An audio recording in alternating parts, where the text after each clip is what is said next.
చిత్తూరు జిల్లా గుడుపల్లి మండలం కనమనపల్లి గ్రామంలో వెలసిన శ్రీ పద్మావతి సమేత శ్రీ శ్రీనివాస స్వామి ఆలయంలో వైకుంఠ ఏకాదశి సందర్భంగా తెల్లవారుజామున స్వామి అమ్మవార్లకు ప్రత్యేక అభిషేకాలు పూజలు నిర్వహించారు. అనంతరం స్వామి విగ్రహాలకు ప్రత్యేక అలంకరణలు చేసి భక్తులకు దర్శనం కల్పించారు.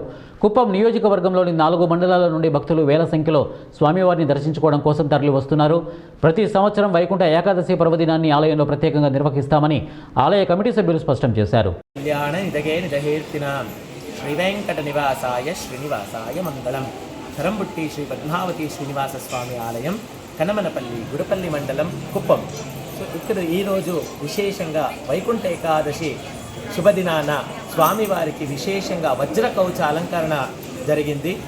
దాని జొతలో స్వామివారికి గరుడ వాహనంపై తిరువీధి ఉత్సవంతో స్వామివారు విజృంభణగా భక్తులందరికీ దర్శనమిస్తారు. ఈరోజు దర్శనం పొందిన వాళ్ళకి ఆయురారోగ్యంతో పాటు ఐశ్వర్యం పొందుతారని అందరికీ ప్రార్థించి మా దేవస్థానం కమిటీ తరపు నుంచి అందరితోనూ ప్రార్థిస్తున్నాను. ఓం నమో వెంకటేశాయ.